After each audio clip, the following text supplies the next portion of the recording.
Un abrazo, un saludo muy especial para ustedes.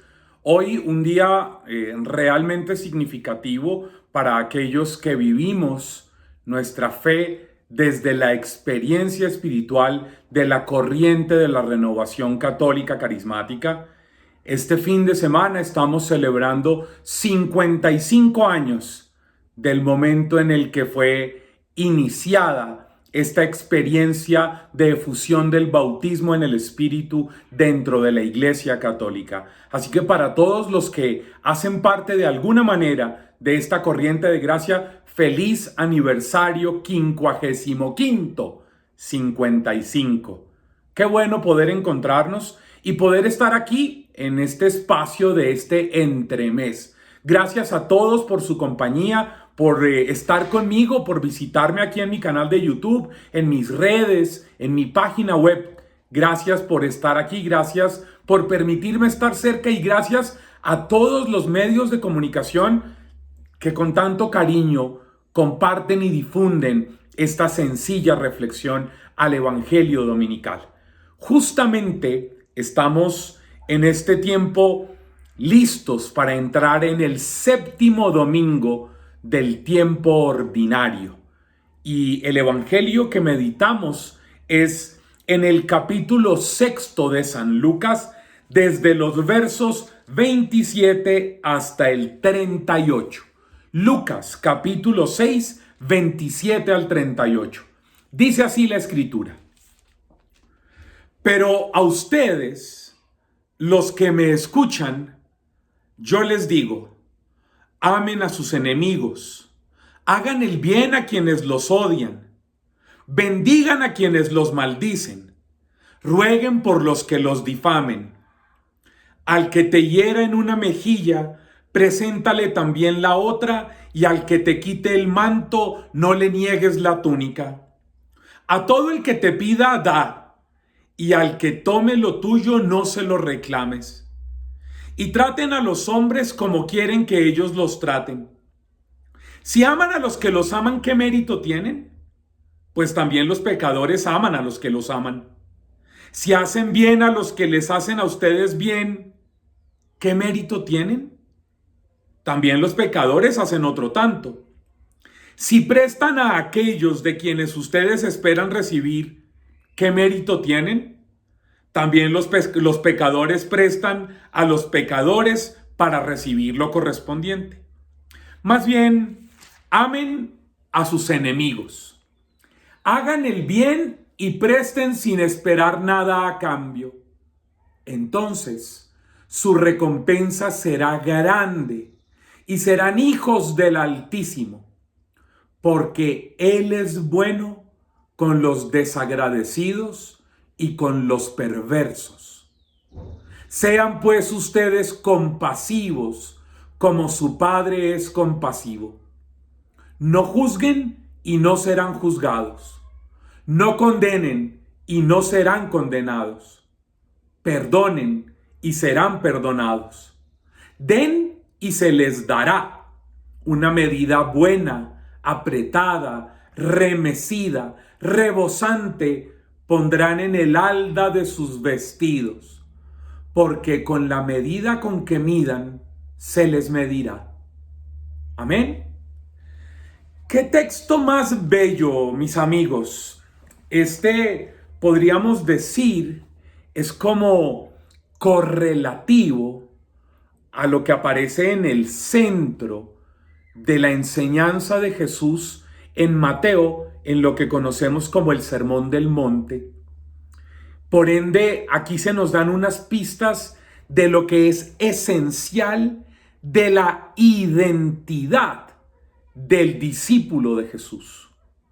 Es decir, aquí se marca una enorme distancia entre el comportamiento esperado por un piadoso del mundo judío, de lo que enseñaban los fariseos o los escribas, los maestros de la ley, el Sanedrín, que era lo esperable de un fiel, piadoso, practicante, cumplidor de la ley del mundo religioso judío, versus lo que se espera de un verdadero discípulo de Jesús.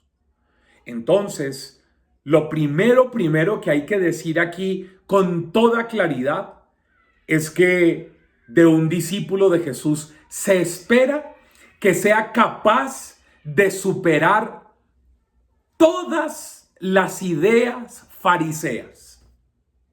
De un discípulo de Jesús se espera que siempre su manera de comprender la religión esté en ir mucho más al fondo, mucho más allá de cualquier cumplimiento de mandatos, de normas, de observancias, de ritualismos, de estatutos, de leguleyadas, de prescripciones y normas.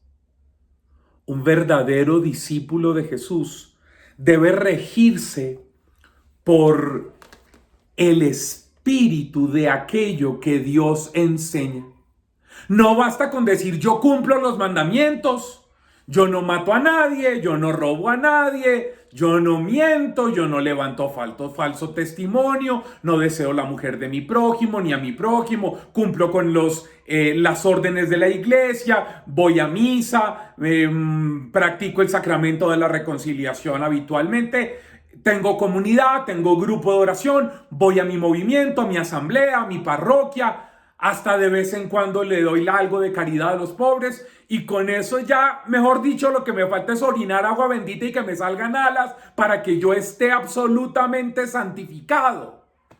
Así piensan muchos de los neofariseos que tenemos en la Iglesia Católica. Jesús plantea en este texto muchísimo más, pero muchísimo más. A ustedes los que me escuchan, yo les digo, amen a sus enemigos y háganle el bien a los que los odian. ¿Ah? Eso está por encima de todas las leyes. Por encima, más importante que cualquier mandamiento. Más importante que cualquier cumplimiento normativo o legal o ritual o sacramental o de reuniones o de celebraciones, sean ustedes, como lo dice claramente el texto, compasivos, misericordiosos, como su Padre es misericordioso. No juzguen, no condenen, perdonen, den. No juzguen, no condenen, perdonen, den. Y yo que creo que en nuestra iglesia hay tanta gente experta en todo lo contrario, juzgar, condenar, odiar, rechazar, marginar, esperar que les den a ellos, retener, guardar, desear poder, amasar prestigio. Todo lo contrario a lo que está proponiendo Jesús. Yo creo que aquí hay una cosa que es maravillosa y es que ustedes y yo en la iglesia no podemos medirnos si de verdad queremos ser discípulos de Jesús por el obsesivo cumplimiento de rúbricas y de normas estatutarias. Jesús está diciendo, el siguiente nivel al fariseísmo se llama discipulado. Y ustedes y yo estamos llamados a dejar la infancia farisea. Claro, la infancia. Porque ciertamente es mucho más fácil cumplir, obedecer, agachar la cabeza, no pensar, no preguntar, no cuestionar, tragar entero, creer que hacer eso es ser buen católico, es ser buen cristiano. Pero Jesús aquí está diciendo, no, Ustedes están llamados a más, al siguiente nivel. Ustedes están llamados a no hacer lo que la gente hace, prestar al que me va a devolver, amar al que me ama, abrazar al que me abraza.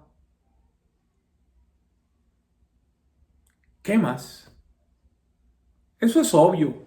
Para eso no se necesita ser cristiano. Pero Jesús les dice otra cosa diferente.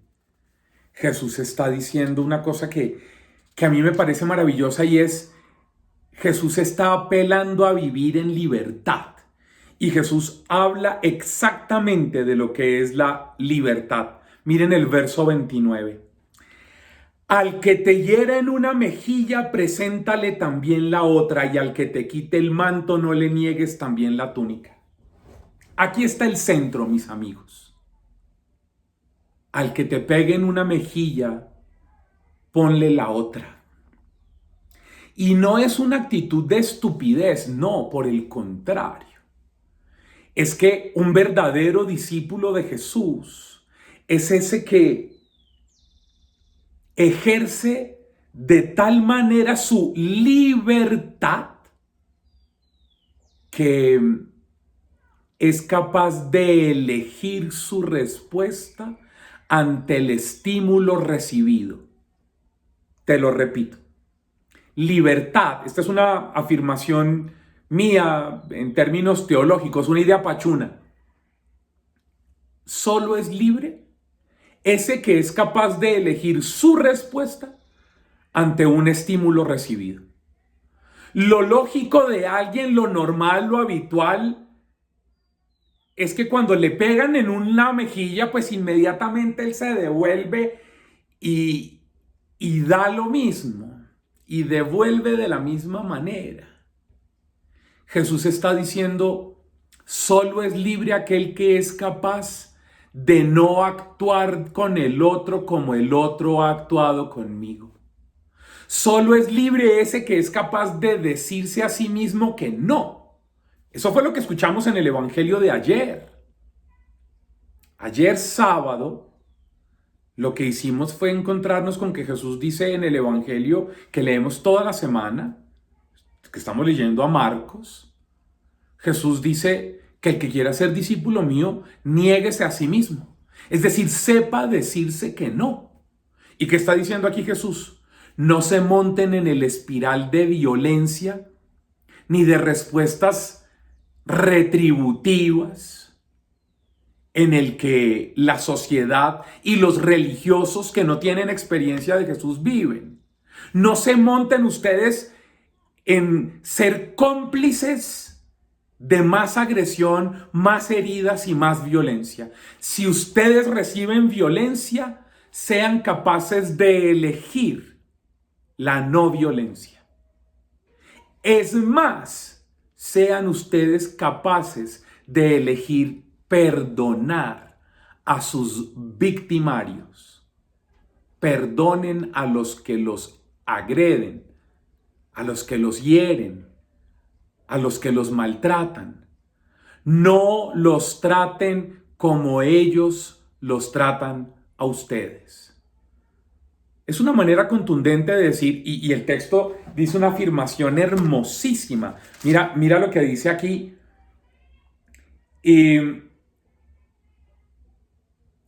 Y serán, entonces su recompensa será grande. Estoy leyendo el verso 35. Y serán hijos del Altísimo, porque Él es bueno con los desagradecidos y los perversos. Eso es lo que da Dios a los desagradecidos, a los perversos, a los violentos, a los que destruyen. Dios es compasivo, misericordioso, bondadoso, amoroso, todo perdón. Cuidado con esos que andan hablando de un Dios que le da a la gente de acuerdo a lo que la gente hace. Eso es impensable, está fuera del Evangelio. Si ustedes y yo vivimos de la manera en la que está diciendo Jesús aquí en el Evangelio, entonces mostraremos que nos hemos encontrado con Dios, porque seremos compasivos y misericordiosos como el Padre lo es. Nos vemos la próxima semana. Chao, chao.